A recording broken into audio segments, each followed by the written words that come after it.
네, 안녕하세요. 등기입니다. 현재 날짜 3월 26일이고요. 오후 4시 2분입니다. 자, 지금 넥스트 트레이드가 진행되고 있고요. 정규장 끝난 지 얼마 안 됐는데요. 이제 시간에도 진행을 하고 있고. 자, 하나솔루션 관련해서 이제 그 공시가 하나 좀 나왔습니다. 이제 유상증자 이슈가 나왔는데요. 자, 그 유상증자 공시가 나오면서 이제 갑자기 그 종목이 엄청난 하락이 좀 나오고 있는 상태예요. 갑작스럽게. 자, 그래서 요거 관련해서 좀 설명을 좀 드려볼까 해가지고 영상을 찍었고요. 제대로 되게 이제 영상을 공유하는 곳이 없는 것 같아서 그래서 좀 빠르게 좀 영상을 찍었습니다. 자, 거두절미하고 자, 말씀드린 대로 지금 하나솔루션이 2.4조 원 유증을 추진을 하면서 지금 급락이 나오고 있는데 자, 여기에 이제 내용으로 보면은 재무 개선하고 미래 투자에 대한 내용들이 나오고 있거든요. 근데 유상증자도 어떻게 활용을 하냐에 따라서 이게 조금 주주들이나 받아들이는 입장에서는 좀 달라질 수가 있어요. 근데 지금 보면은 이제 내용적인 것만 설명을 드려볼게요. 간단하게. 여기에 이제 큰 타이틀에다가 하나솔루션이 재무 건전성 강화하고 태양광 혁신 기술 투자로 해서 미래 성장 동력을 확보하기 위해서 자본 확충에 나선다라는 내용들이 있습니다. 그래서 고강도 자구 체계에도 불구하고 신용 위험이 확대됨에 따라서 유상증자를 통해서 재무 구조 내 중장기 성장을 이제 위한 투자 재원을 마련하기 위해서다라고 내용들이 있습니다. 자, 내용적인 느낌만 보면은 재무 개선에 대한 느낌적인 것들도 있겠지만은 실제로 미래 투자를 하기 위해서의 느낌도 있겠구나라는 생각도 들죠. 자, 그 다음에 뉴스가 비슷하게 또 나왔습니다. 재무구조 개선에 재생에너지 확장을 하겠다. 조금 더 세분화에 대해서 나오고 있겠고요. 그리고 여기 보면은 경쟁력 확보에 대한 시설 투자 과정에서 누적된 차입금을 상환해서 재무구조를 개선하고 신용등급 위험을 선제 대응하는 체질 등에 개선한다. 뭐 이런 식으로 내용이 나와 있습니다. 자, 내용적으로만 보면은, 그게 큰 악재인가? 라는 생각이 좀 들 수는 있죠. 그죠? 근데 여러분들 이게, 저는 그 정확하게 이 뉴스를 쓰시는 분들은 어떤 목적으로 쓰는지는 저는 잘 모르겠어요. 그렇지만, 진실된 내용들을 공유를 해야 된다라고 생각을 하거든요. 조금, 민감한 부분도 건드려야 된다고 저는 생각을 하는데, 제가 이제 공유를 좀 드려볼게요. 자, 방금 얘기했던 2.4조 원의 유상증자는 하나솔루션이 시가총액이 7.8조 원 정도가 됩니다. 자, 그러면은 무슨 얘기냐면요. 2.4조 원이면 시총 7.8조 원을 기준으로 해서 31% 정도의 유상증자를 때리는 거예요. 예. 무슨 얘기인지 아시겠죠? 자, 그 말은 무슨 얘기냐면은 어마어마한 수치죠. 예, 원래는 유상증자가 10%만 되더라도 굉장히 좀 무서운 부분으로 좀 작용이 되거든요. 근데 하나 더 알려드릴게요. 2.4조 원에서 여기서 자, 아까 말했던 미래 여기 있죠. 미래 개선의 투자, 재무 개선의 투자라고 써놨어요. 근데 실제로 2.4조 원에서 한 2조 원 정도가 만약에 시설 자금으로 들어갔다면 괜찮았을 거예요. 생각보다는 버텼을 가능성도 있다라고 생각을 하는데, 자, 잘 보세요. 이 공시를. 2.4조 원, 4조 원 중에 1.5조를 그러니까 대략적으로 반올림 때려서 1.5조 원이에요. 1.5조 원을 채무 상환의 재무 구조 개선에 쓰는 겁니다. 무슨 얘기인지 아시겠죠? 그럼 나머지 9천억만 시설 자금에 들어가는 거예요. 그러니까 무슨 얘기냐면은 투자자들 사이에서는 신기술 투자를 명분으로 삼고 사실상 주주들을 이용한 돌려막기식의 금액일 가능성들이 높다라고 생각이 들어요, 저는. 그러니까 제가 개인적인 생각이지만, 그러니까 주주들에게 손을 벌리는 느낌의 뉘앙스예요, 이거는. 그러니까 만약에 이 수치가 이 시설 자금하고 채무 상환하고 달라졌으면 반대적인 측면으로 있었으면 몰랐겠죠. 좀 달라질 수도 있었을 거예요. 그럼에도 불구하고 많은 수치긴 하지만 바뀌었다면은 몰랐겠는데 자, 그리고 중요한 포인트는 뭐냐면 유중을 때렸기 때문에 물량이 나오기 시작합니다. 6월 달에. 그죠? 6월 달에 물량들이 나오기 시작할 거예요. 자, 그때는요, 권리락이 있었을 때도 문제가 생기는 거예요. 즉, 6월 달에도 문제가 생길 가능성들이 높다라는 얘기입니다. 자, 그러면은, 자, 이게 기본적으로 이렇게 되면은, 여기는 이제 나오진 않았는데, 이게 비판이 분명적으로 나올 수밖에 없다 보니까, 주주 환원 정책을 제시를 했었어요. 그러니까, 뭐냐면 향후 5년간의 당기 순이익 그러니까 10%를 배당에다가 자사주를 소각으로 하겠다라고 얘기를 했고요. 실적이 우리가 안 좋다고 하더라도 최소 주당에 대한 300원을 보장을 하겠다라고 얘기를 했었어요. 하나솔루션에서. 자, 그런데 보세요. 7.8조 원에서 2.4조 원, 즉 거의 31%를 유증을 때리고 나서 주당 300원을 배당을 한다는 거에 의미가 크게 있을까요? 여러분들이 잘 생각했을 때 주가가 20% 이상까지 빠지는 상황에서 배당 300원을 줄 테니까 2.4조 원의 증자를 이해해 달라는 거는 과연 주주들한테 먹히는 수법인지는 저는 모르겠어요. 자, 그래서 무슨 얘기냐면 한 번 다시 얘기해 드리면 신주 발행이 이제 나올 거예요. 발행 가액이 6월 17일 날 나옵니다. 즉 5월 14일 날 이때까지 아마 우선권이 생기기 때문에 유증을 조금 더 참여를 할 수 있는 그런 이제 조건부가 생기는 거잖아요. 신주 배정 기준일이. 그럼 이제 발행 가액이 6월 17일 날 진행이 됩니다. 자, 결론적으로 얘기만 드리면은 개인 투자자들의 돈을 빌린 거예요. 무슨 얘기인지 아시겠나요? 제가 비슷한 상황을 몇 개 갖고 왔어요. 자, 요거는 아니고요.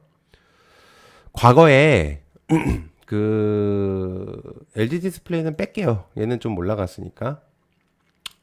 CJ CGV부터 얘기를 해볼게요. CJ CGV라고 아시죠, 여러분들? 영화관. 2023년도에 기억하실지 모르겠는데 시가총액하고 맞먹는 규모의 증자를 발행했었어요. CJ CGV가. 자, 무슨 얘기냐면요. 시총보다 시총보다 거의 시총하고 비슷하게 규모의 증자를 발표를 하니까 주주들이 완전히 그냥 뒤통수를 제대로 맞았었거든요, 당시에. 그래서 어떻게 됐냐면, 당시에, 대주주들은, 솔직히 말하면 대주주들은 문제가 없어요. 이 CJ, CGV를 가지고 있는 대주주들은 문제가 없거든요. 근데 개인들이 문제가 생기는 거죠. 왜냐하면 높은 가격에 매수를 하고 있었기 때문에. 그죠? 그러면 개인만 사실 현금을 다 토해내는 기준이 있는 건데, 제가 이제 CJ, CGV 하나 보여드릴게요. 제가 여러분들한테 CJ, CGV 주주분들한테 니네 이거 왜 샀어? 이 얘기를 하려고 하는 게 아니라요. 이런 거를 당하지 말아야 된다라는 얘기를 하는 겁니다. 하루라도 빨리 끝내야 된다라는 얘기를 드리고 싶은 거죠. 23년도에 이때쯤일 거거든요. 제 기억으로는 여기죠. 그러니까 유중에 대한 내용들이 나오면 그죠? 여기 이때죠. 이때 나오고 나서 단 한 번도 반등이 안 나오고 있어요. 네. 자, CJ, CGV 유장증 이거 하고 그때 당시에도 비슷하게 내용을 했거든요. 대주주가 현금을 내놓지 않는 증자는 시장에서 가장 최악입니다. 대주주는 그냥 손 놓고 있고 개인 투자자들 매수한 사람들만 니네가 알아서 해라라는 느낌이에요. 자, 그래서 비슷하고요. 그리고 마찬가지로 SK 이노베이션, SK 온이 자회사죠. 그죠? 배터리 자회사예요. SK 온은 아시겠지만 당시에 SK 온이 얘는 이제 배터리 회사입니다. 수율 문제가 있었다 보니까 당시에 설비 투자비가 그때 당시 제 기억으로는 조달을 위해 가지고 주주들에게 되게 반복적인 내용들을 공유했었어요. 그래서 근데 그 공시를 보통은 기습적으로 하지 않는데 그때 당시에 SK 이노베이션이 문제가 뭐였냐면 그때도 비슷했는데 이때죠. 이때였는데 이때였는데 갑작스럽게 공시를 때려버렸습니다. 그러면서 급락이 나오고요. 예. 그 이후로 마찬가지로 올라가지 못했어요. 예. 2025년에서도 추가적인 자금 조달 이슈가 있었었죠. 물론 2차 전지 배터리들이 좋은 결과들을 내비치지 못했었지만 그럼에도 불구하고 또다시 한번 또 했었다는 얘기입니다. 지금 무슨 얘기냐? 유상증자의 맛을 들리면 계속해서 하는 경우들이 많다라는 거예요. 한두 번으로 끝나는 게 아니라 한 번 하고 두 번 하고 세 번 하고 가능할 수도 있는 거죠. 비슷한 게 또 뭐 있었어요. 하나 더 보여드릴게요. SD 바이오센서. 23년도에 되게 많았어요. 그러니까 되게 그 집중도가 낮았을 때 투자자들이 이런 것들도 잘 모르고 이랬을 때 이때 이런 것들이 많이 있었거든요. SD 바이오센서도 마찬가지로 24년도에 비슷한 흐름으로 있었습니다. 어떻게 보면 바이오 CJCGV라고 보면 돼요. 뭐 이렇게 얘기하면 안 되겠지만 자 유중을 하고 없습니다. 네. 자 얘네는 같은 경우는 코로나로 벌어들여서 돈을 잘 벌어들였거든요. 돈을 잘 땡겼어요. 근데 M&A를 실패했죠. 그래서 그거를 유중을 때려버린 거예요. 그래서 고점 대비 80% 이상이 폭락하고 증자를 결정을 하면서 주주들의 뒤통수를 제대로 쳤다. 예, 문제가 굉장히 있는 애들입니다. 이거를 왜 제재를 안 하는지 저는 잘 모르겠는데 아무튼 그런 경우들이 되게 많았어요. 즉 제가 얘기 드리고 싶은 거는 하나솔루션은 하나 계열사이기 때문에 자 뭐 그래도 그나마 괜찮을 수도 있어요. 근데 여기서 이제 포인트가 뭐냐면 대주주의 이후에 나올 만한 얘기들. 그러니까 대주주의 태도가 중요한 거예요. 하나그룹이 만약에 이번에 현금을 100%로 여기다가 꽂는다고 한다면 그나마 괜찮을 수 있어요. 그런데 만약에 다른 꼼수를 쓴다. 예를 들어서 현물 출자를 땡긴다든지, 그죠? 이제 그런 비슷한 측면으로 가게 되면은, 어찌됐든, 주식 수량이 줄어들어야 희소성이 생기는 거예요. 근데, 증자가 늘어나면 늘어날수록 좋은 결과들을 나오지는 못하거든요. 근데 2.4조 원의 규모의 시비가 발행이 되는 거면은, 굉장히 주가가 한 번 더 출렁일 가능성들이 높습니다. 자, 그래서, 제가 볼 때는 여러분들이 좀 냉소적인 판단을 내리실 필요가 있다라고 좀 생각을 할 필요가 있어요. 태양광 쪽을 안 좋게 보는 거는 아니었지만 23년도에 하나솔루션은 183% 부채 비율이 굉장히 높았거든요. 즉 190, 200%까지 올라간 적도 196%까지 올라간 적이 있었어요. 빚을 내서 계속해서 사업을 지속했었던 임계점에 도달을 하니까 이자 부담이 없는 유상증자를 자꾸 때리려고 하는 거예요. 자, 그렇기 때문에 다른 데에서 돈을 빌리는 것보단 주주들의 유상증자라는 카드를 꺼내서 리스크를 개인 투자한테 넘기겠다라는 얘기입니다. 근데 뉴스에서는 그런 내용들이 안 나오죠. 그죠? 여기에서는 안정적인 기업 기반하고 뭐 이런 주주 환원으로 이어지는 중장기 성장 로드맵을 구축한다라는 이런 얘기들만 쓰고 있습니다. 문제가 굉장히 심각했다고 저는 생각을 하거든요, 사실은. 이게 얼만큼 중요한 얘기인지를 잘 공유를 해야 될 텐데 이 얘기를 하지 않으면 주주들은 모르고 있어요. 이거가 어떤 식으로 하는지를 알 도리가 없잖아요. 배우질 않은 이상은. 그죠? 그러니까 밑빠진 독에 물붓기가 될 가능성들이 매우 높은 거예요. 그러니까는 여러분들이 그런 판단을 조금 해보실 필요가 있습니다. 정확하게 내용들을 알고 판단하는 게 중요해요. 주식은 그냥 장난하는 게 아니니까.